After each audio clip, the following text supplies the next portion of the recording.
अब पाकिस्तान से भी आ रही है कि हम 2 दिन बाद देखना बहुत खतरनाक जो है प्लानिंग के साथ हमला करेंगे। वो 2 दिन बाद माफिया मांगते फिर रहे हैं।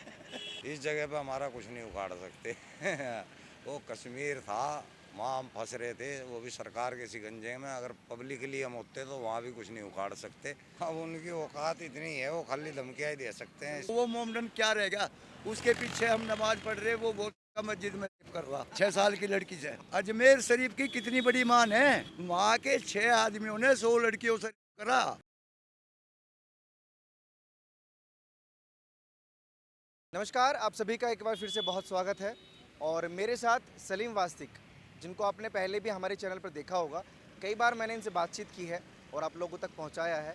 लेकिन अभी मसला ये है कि इनको, क्योंकि हम सभी जानते हैं कि इंडिया और पाकिस्तान में जंग के हालात चल रहे हैं और इसी दरमियान इनको पाकिस्तान से धमकियां मिलना शुरू हो जाती हैं। और वो एक दो नहीं हैं, थोड़ा सा दिखाएंगे कि ऑडियो सुनवाइए। और तकरीबन कितनी तादाद में धमकियां मिल चुकी हैं, पहले ये बताइए। बहुत आती हैं, अनगिनत आती हैं मेरे पास, बहुत ज़्यादा आती हैं। मतलब अगर ढूंढने भी लगूँ, निकालने लगूँ तो मुश्किल हो जाएगा। ये मैं सुनवाता हूँ। सुनवाइए थोड़ा सा। ये कोई लेडीज है। हाँ जी। Con regional que tú, कारण क्या ले कौन तू कम तरह बातें करना फेसबुक में कभी इस्लाम के बारे में क्या बोलना सीखता इस्लाम इस्लाम का मतलब तुमने पैदा करा हुआ इस्लाम को। है काम तुम्हारे तरीके से ये कश्मीर से है, अच्छा, नीचे वाली। मैं ये पूछ रहा हूँ इस्लाम तेरे बाप का बनाया हुआ है क्या जो तू इस तरह गर्म हो रही है मेरा बाप का इस्लाम ठीक है। लेकिन अभी जो ये ऑडियो के थ्रू धमकियां मिली हैं, उस पर मैं थोड़ी सी बातचीत कर लेता हूँ। अब तो सलीम साहब, पाकिस्तान से भी धमकियां मिलना शुरू हो गई हैं, अब क्या करेंगे? पाकिस्तान से भी आ रही है, 2-3 दिन से लगातार आ रही हैं। मैंने अपलोड भी की है अपने चैनल पे, सलीम वास्तिक ऑफिशियल पे। वहाँ पे भी अपलोड किया है, उस पर भी जो है 6 लाख के करीब व्यू आ गए हैं। अब पाकिस्तान से भी आ रही है कि हम 2 दिन बाद देखना बहुत खतरनाक जो है प्लानिंग के साथ हमला करेंगे। वो 2 दिन बाद माफिया मांगते फिर रहे हैं। मतलब हमला वो भारत पे करेंगे, स्पेशली आपके ऊपर करेंगे? टारगेट आप हैं क्या? नहीं, मेरे ऊपर नहीं, भारत के ऊपर ही हो रहा था कि आपकी सरकार इस तरह कर रही है। मैं कहा भाई तुम लोग हरकत करते हो तो तुम्हारे साथ होगा ही ऐसा। तो कहते हैं कि हम भी तैयारी कर रहे हैं, 2 दिन बाद देखना क्या होगा। तो 2 दिन बाद तो यहाँ तो माफिया मांगते फिर रहे हैं वो लोग। सीज फायर के लिए। वो तो ठीक है, सीज फायर, बॉर्डर पे क्या चल रहा है ये पूरी दुनिया देख रही है। आपको जब ये धमकियां मिलती हैं, डर नहीं लगता, खौफ नहीं होता थोड़ा बहुत? नहीं देखिए, वो तो जो है कश्मीर सरकार थी, पुलिस थी, इसलिए डरना वाजिब है, ज़रूरी है। सरकार के साथ लड़ाइयाँ नहीं लड़ी जा सकती। अगर कोई पब्लिक होती तो हम उससे निपट लेते, बेशक 100 आदमी आते पब्लिक के, उससे हम निपट लेते। लेकिन वो लोग तो वर्दी में आए थे और यहाँ पे हम अपनी जगह सेफ है, यहाँ कोई डर नहीं है। वहाँ तो ज़रूर आ गया था हमें डर। वहाँ तो दिक्कत आ गई थी भाई। यहाँ से दिक्कत नहीं है, क्योंकि पाकिस्तान में कहते हैं कि सब अल्लाह वाले रहते हैं। तो अब वही नाराज़ हो गए आपकी वीडियो देख देख के। होने दो, उससे नाराज़ होने से हमें कोई फ़र्क नहीं पड़ता। हम सच्ची बात बोल रहे हैं, कोई गलत बात बोल नहीं रहे। अगर गलत होती हमारी बातें तो लोग हमारी छाती पर चढ़ चुके होते, बड़े बड़े मौलाना आलिम, मौलाना साद मदनी, अरशद मदनी, महमूद मदनी, ये सब आ जाते हैं, हमारी छाती पे चढ़ जाते हैं। इनको पता है जो बोल रहा है सही बोल रहा है। जो धमकियाँ मिली हैं उसमें कॉमन चीज़ क्या है? मारने की धमकी मिली है डायरेक्ट? हाँ, मैक्सिमम मारने की मिली है। कोई कह रहा तेरी पे 15 कुल्हाड़ियाँ मारूंगा, आगे कोई कह रहा है तेरे को एक साथ इतनी मैगजीन डाल लूँगा तेरे अंदर। कोई कोई ज़्यादातर करने की बोल रहे हैं।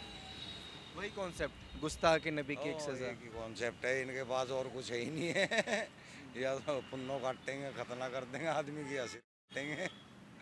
लेकिन आप तो मुसलमान रह चुके हैं, ये कॉन्सेप्ट भी काफिरों के लिए यूज़ करते हैं ना वो लोग। आपके लिए कुछ नया कॉन्सेप्ट लेकर आए कम से कम? हाँ, तो हम भी काफिर हो चुके हैं ना इनकी नज़र में। हम मुर्तद भी काफिर से बड़ा होता है, बल्कि मुर्तद तो जो इस्लाम को आके उसको छोड़ दे वो उससे भी ख़तरनाक होता है। तो हमारे लिए तो बिल्कुल भी जगह नहीं है। मुर्तद की सज़ा सरतन से जुदा, काफिर की नहीं है, मुर्तद की है। अच्छा, जो लोग धमकियां दे रहे हैं उनको क्या संदेश देना चाहेंगे, अब भले वो हिंदुस्तान से हों या पाकिस्तान से हों? इस जगह पे हमारा कुछ नहीं उखाड़ सकते। वो कश्मीर था, वहाँ हम फंस रहे थे, वो भी सरकार के शिकंजे में। अगर पब्लिक के लिए हम होते तो वहाँ भी कुछ नहीं उखाड़ सकते, और यहाँ तो बिल्कुल भी नहीं उखाड़ सकते। क्योंकि क्यों, रीज़न? संविधान, यहाँ पे संविधान चलता है। कश्मीर में संविधान नहीं चलता, कश्मीर में निज़ाम चला रहे हैं वो लोग इस्लाम का। मतलब पाकिस्तानियों को क्या लगता है आपको, आप जो इस्लाम पर बात करते हैं वही चीज़ बुरी लगी होगी या कोई और वजह है? वही चीज़ बुरी लगी है कि भाई हम अल्लाह के खिलाफ क्यों बोलते हैं। भाई हमें हक है, हम बोल सकते हैं, हम जिसको ज़िंदगी भर मानते आए हैं, अगर हमें उसके बारे में पता लग गया कि ये तो सारी बातें गलत हैं तो हम बोल सकते हैं उसके बारे में। चाचा बड़ी देर से बात सुन रहे हैं, आपका नाम क्या है? मेरा नाम आबिद है। आप मुस्लिम हैं, ये भी मुसलमान रह चुके हैं लेकिन अभी ये मुसलमान नहीं है और ये ऐसी ऐसी बातें करते हैं। कैटेगरी में मुझे जोड़ दो आप। क्यों? इसी कैटेगरी में जोड़ दो। अरे रे, मुझे लगा आप कट्टर मुस्लिम निकलेंगे। बहुत लोग बदलते जा रहे हैं, बहुत लोग दुनिया इनकी कैटेगरी में क्यों आना चाहते हैं? इनकी कैटेगरी में यूँ आना चाहते हैं कि इनके अमाल अच्छे नहीं हैं इन लोगों के। कैसे क्या? उल्टे कामों में सबसे ज़्यादा ये मिलेंगे तुम्हें। कोई से काम ले लो तुम। अब तुम कश्मीर का ही झगड़ा ले लो। जब एक बात बताओ, भारत समझौते पर आ गया, इसने फिर भी वार कर दिए, 39 जगह वार करे, तो बताओ कौन सी इंसानियत है? क्यों मारे इन्होंने वे आदमी? बताओ, तुम ही बताओ। हम उस बात का पक्ष नहीं करते कि भाई जाति का पक्ष कर रहे, पर एक बात बताओ, आप यहाँ आगे घूमने के लिए आगे, किसी काम से आगे, और आपको हम मारने लगे तो कितनी बुरी बात है। क्यों मार रहे भाई?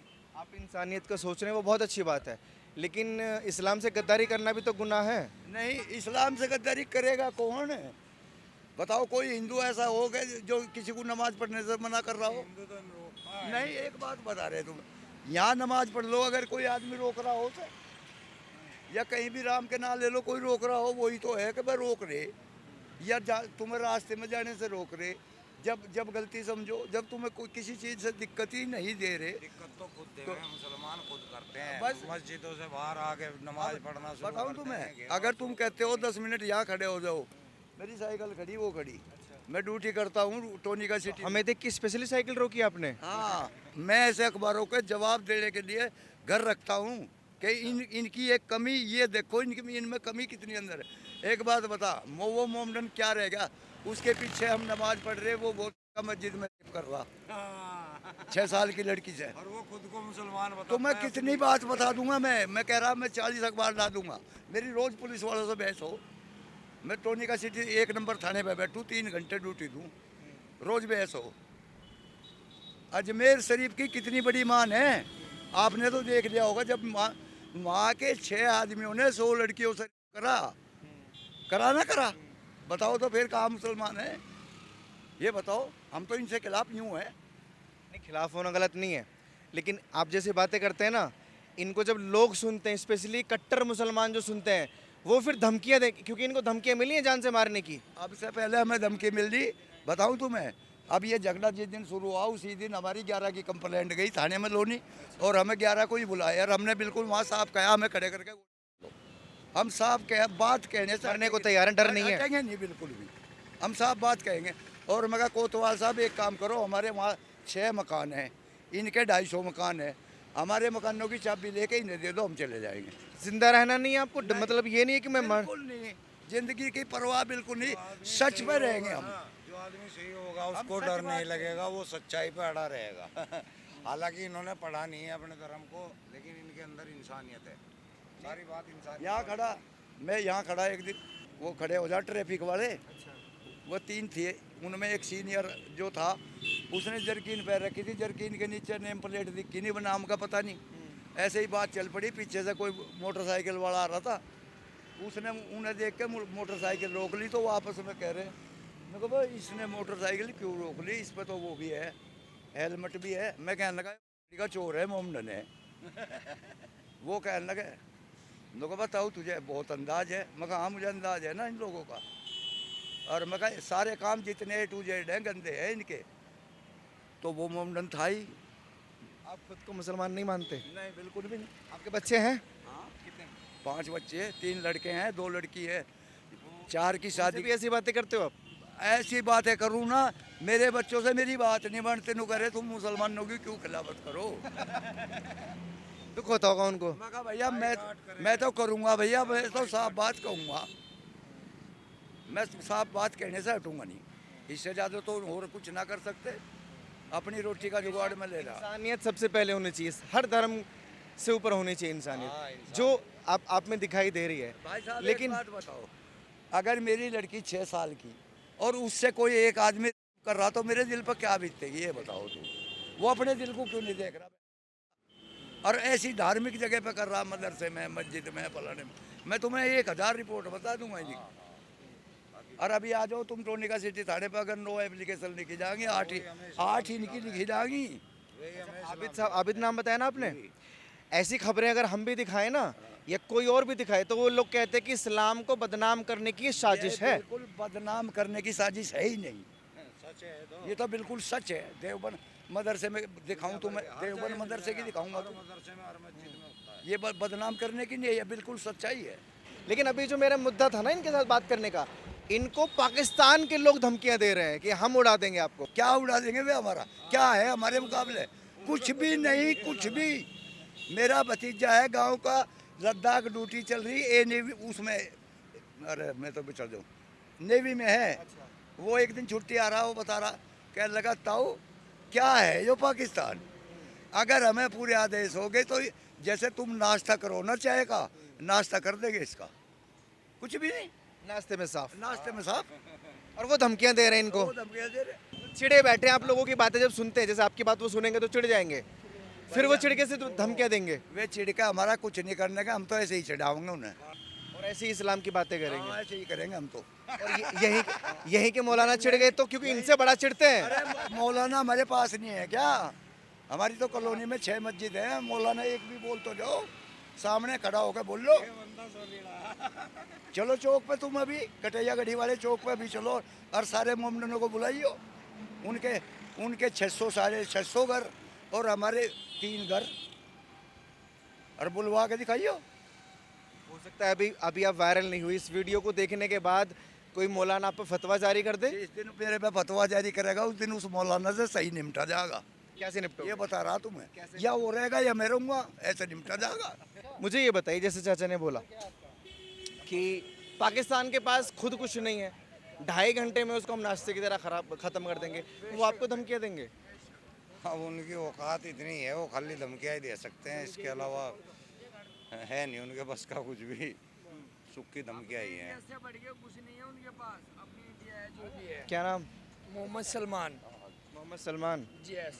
यार सलमान साहब, एक बात पूछूं? Yes, ये दोनों ना एक्स मुस्लिम की तरह, मतलब ये इस्लाम को नहीं मानते हैं। ना। आप मानते हैं? मानता हूँ।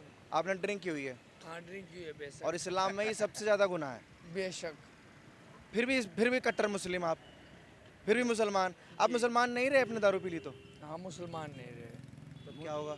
मुसलमान के लिए सबसे हाँ, पहले हाँ। लिखा के दारू का हाथ लगाना भी हराम ये है। देखो चाचा, ये देश के मुसलमान है।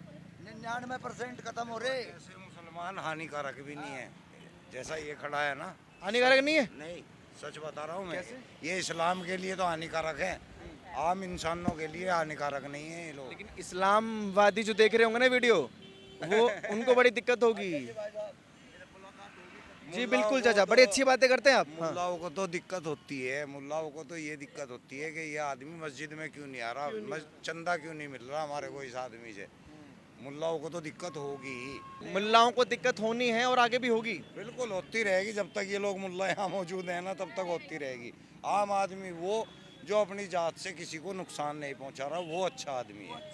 अच्छा मुझे एक बात बताइए सलीम साहब, अब जैसे धमकियाँ तो आपको पाकिस्तान वाले दे रहे हैं, आपको 1% भी ये उम्मीद है कि भारत के जो मुसलमान हैं इस चीज़ का विरोध करेंगे कि पाकिस्तान वाले आपको धमकी ना दें, या वो भी उनका साथ देंगे कि हाँ ठीक है लपेट दो इनको? ये मुश्किल है, वो इस धमकी में हो सकता है सहमत हो, लेकिन खुद कुछ नहीं कर सकते। यहाँ के जो आम मुसलमान हैं वो इतने कट्टर नहीं है कि किसी को मारने काटने के लिए आगे आ जाएं। अरे क्या बात करें, कन्हैया लाल का यहीं के मुसलमानों ने तो गला काटा था।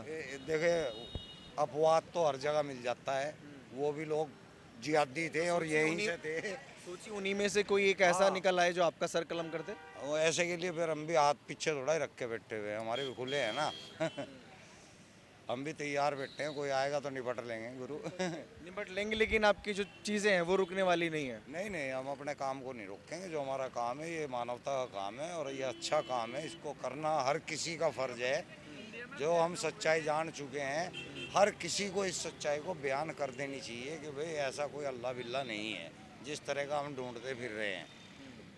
अपनी ज़िंदगी जियो, मज़े से रहो। बहुत शुक्रिया। ये सलीम साहब हैं, सलीम वास्तिक, जिनको आप सोशल मीडिया पे भली भांति जानते हैं।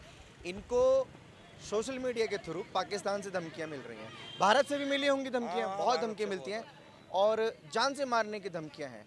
और वही चीज़ को डिस्कस करने के लिए मैंने इनसे बात की है कि क्या धमकियों से ये डरने वाले हैं या क्या धमकियों से पाकिस्तान इनका कुछ बिगाड़ने वाला है।